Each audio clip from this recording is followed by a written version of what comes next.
날마다 쓰는 나의 신앙읽기 TV 데일리 큐티 나무양기입니다. 오늘은 요한이서 1장 7절에서 13절을 묵상하겠습니다. 미혹하는 자가 세상에 많이 나왔나니 이는 예수 그리스도께서 육체로 오심을 부인하는 자라. 이런 자가 미혹하는 자요 적 그리스도니 너희는 스스로 삼가 우리가 일한 것을 잃지 말고 오직 온전한 상을 받으라. 지나쳐 그리스도의 교훈 안에 거하지 아니하는 자는 다 하나님을 모시지 못하되 교훈 안에 거하는 그 사람은 아버지와 아들을 모시느니라. 누구든지 이 교훈을 가지지 않고 너희에게 나아가거든 그를 집에 들이지도 말고 인사도 하지 말라. 그에게 인사하는 자는 그 악한 일에 참여하는 자임이라. 내가 너희에게 쓸 것이 많으나 종이와 먹으로 쓰기를 원하지 아니하고 오히려 너희에게 가서 대면하여 말하려 하니 이는 너희 기쁨을 충만하게 하려 함이라. 택하심을 받은 내 자매의 자녀들이 내게 문안하느니라. 사도 요한이 이 편지를 통해서 말해주고 싶은 것이 이 내용입니다. 만일 어떤 사람이 예수 그리스도께서 육체로 오신 것을 부인한다면 그가 미혹하는 자요 적 그리스도입니다. 초대교회 때나 지금이나 이단들은 예수 그리스도가 하나님의 아들이심을 부인합니다. 예수 그리스도께서 하나님이시라는 신성을 부인하므로 예수 그리스도가 행하신 일들을 인정하지 않는 것입니다. 만일 예수 그리스도께서 하나님의 아들이 아니시라면 우리의 죄가 용서받지 못할 것입니다. 사람들의 모든 죄를 용서할 완전한 제물은 완전하신 하나님밖에 없습니다. 성부 하나님이나 성자 하나님, 성령 하나님은 삼위일체로서 모두 동등하신 하나님입니다. 그러므로 성자 하나님이신 예수님께서 사람을 대신해서 죽으셨다면 사람의 모든 죄가 다 용서될 수 있습니다. 완전하신 하나님이 우리의 죄를 완전하게 제해 주셨기 때문입니다. 그래서 예수 그리스도께서 육체로 오신 것을 부인하는 자가 이단입니다. 요한의 편지를 받는 지역교회 성도들은 자기를 돌아봐야 합니다. 바울 일행이 그들에게 전해준 것은 예수 그리스도께서 하나님의 아들이시며 그분의 죽으심이 우리에게 생명이 된다는 것이었습니다.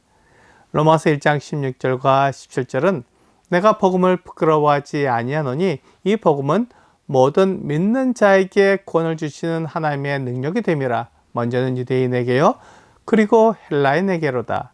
복음에는 하나님의 의가 나타나서 믿음으로 믿음에 이르게 하나니 기록된 바 오직 의인은 믿음으로 말미암아 살리라 함과 같으니라 라고 말씀하고 있습니다. 사도들이 전해주는 복음은 하나님의 의가 나타나 믿음으로 믿음에 이르게 하는 하나님의 능력입니다. 만일 이단들이 말하는 것처럼 예수 그리스도께서 육체로 오신 것을 부인하면 하나님의 능력을 덧입을 수 없고 믿음으로 믿음에 이를 수 없습니다. 그러므로 사도들이 전해준 진리를 이단들의 말에 미혹되어 잃어버리지 말아야 합니다. 이 복음을 온전히 붙잡고 있으면 온전한 상을 받게 됩니다. 하나님께서 심판하실 때 그 믿음을 의로 여기신다고 말씀하셨습니다. 아브라함이 하나님께서 약속하신 것을 믿은 것처럼 우리도 하나님께서 약속하신 것을 믿을 때 그것을 의로 여기십니다. 그러므로 하나님으로부터 온전한 상을 받을 수 있습니다. 하지만 자기 믿음과 하나님의 말씀을 넘어가 그리스도의 교훈 안에 거하지 않는 사람은 다 하나님을 모시지 못합니다. 하나님이 없는 사람은 생명도 없습니다. 이 가르침 안에 거하는 사람은 아버지와 아들을 모십니다.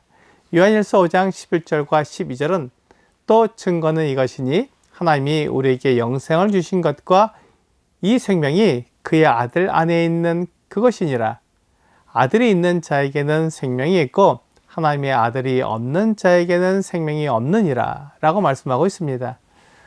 하나님의 아들이 있는 사람은 생명이 있지만 하나님의 아들이 없는 사람은 생명이 없습니다. 만일 어떤 사람이 그리스도께서 육체로 오셔서 우리의 모든 죄를 다 용서해 주셨다는 가르침을 가지지 않고 나올 수가 있습니다. 예수께서 하나님이 아니고 뛰어난 사람이라고 말한다면 그 사람을 집에 들이지도 말고 인사도 하지 말라고 말씀해 주십니다.